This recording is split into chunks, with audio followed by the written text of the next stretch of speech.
Station 11 by Emily St. John Mandel. Part 1, The Theater, Chapter 4, 5, and 6. The Elgin Theater was empty by then, except for a security guard playing Tetris on his phone in the lower lobby and the executive producer, who decided to make the dreaded phone call from an office upstairs. He was surprised when Arthur's lawyer answered the phone, since after all it was 1 a.m., although of course the lawyer was in Los Angeles. Did entertainment lawyers normally work until 10 p.m. Pacific? The producer supposed their corner of the legal profession must be unusually competitive. He relayed the message of Arthur's death and left for the night. The lawyer, who'd been a workaholic all his life and had trained himself to subsist on 20-minute power naps, spent 2 hours reviewing Arthur Leander's will and then all of Arthur Leander's emails.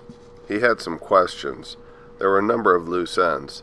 He called Arthur's closest friend, whom he'd met once at an awkward dinner party in Hollywood.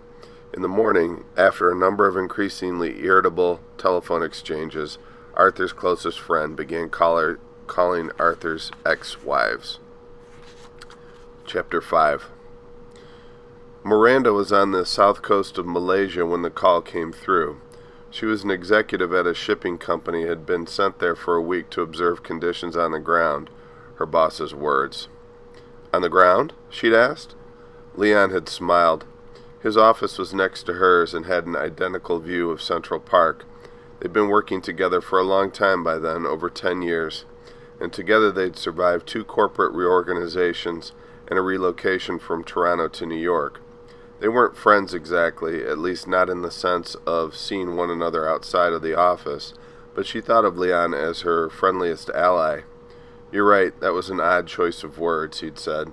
Conditions on the sea, then. That was the year when 12% of the world's shipping fleet lay at anchor off the coast of Malaysia. Container ships lay dormant by an economic collapse. By day, the massive boats were gray-brown shapes along the edge of the sky, indistinct in the haze. 2 to 6 men to vessel, a skeleton crew walking the empty rooms and corridors, their footsteps echoing. It's lonely, one of them told Miranda when she landed on a deck in a company helicopter along with an interpreter and a local crew chief. The company had a dozen ships at anchor here. They can't just relax out there, Leon had said. The local crew chief's not bad, but I want them to know the company's on top of the situation. I can't help but picture an armada of floating parties. But the men were serious and reserved and afraid of pirates. She talked to a man who hadn't been ashore in 3 months. That evening on the beach, below her hotel, Miranda was seized by a loneliness she couldn't explain. She thought she knew everything there was to know about this remnant fleet, but she was unprepared for its beauty. The ships were lit up to prevent collisions in the dark, and when she looked out at them she felt stranded, the blaze of light on the horizon both filled with mystery and impossibly distant, a fairy tale kingdom. She'd been holding her phone in her hand, expecting a call from a friend, but when the phone began to vibrate she didn't recognize the number that came up on the screen. Hello? Nearby, a couple was conversing in Spanish. She'd been studying the language for the past several months and understood every 3rd or 4th word. Miranda Carroll, a man's voice almost familiar and very British. Yes, with whom am I speaking? I doubt you'll remember me, but we met briefly some years ago at a party at Cannes. Clark Thompson, Arthur's friend.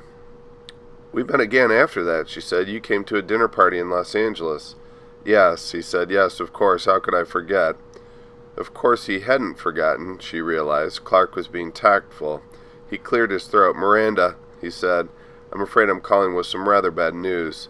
Perhaps you should sit down. She remained standing. Tell me, she said. Miranda, Arthur died of a heart attack last night. The lights over the sea blurred and became a string of overlapping halos. I'm so sorry. I didn't want you to find out on the news. But I just saw him, she heard herself say. I was in Toronto 2 weeks ago. It's hard to take in. He cleared his throat again. It's a shock. I've known him since I was 18. It seems impossible to me, too. Please, she said. What more can you tell me? He actually, well, I hope you won't find it disrespectful if I suggest he may have found this fitting, but he actually died on stage. I'm told it was a massive heart attack in the fourth act of King Lear. He just collapsed. I'm told there were two doctors in the audience. They came up on stage when they realized what was happening and tried to save him, but there was nothing anyone could do.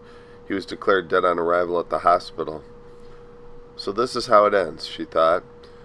When the call was over and she was soothed by the banality of it, you get a phone call in a foreign country, and just like that, the man with whom you once thought you'd grow old has departed from this earth.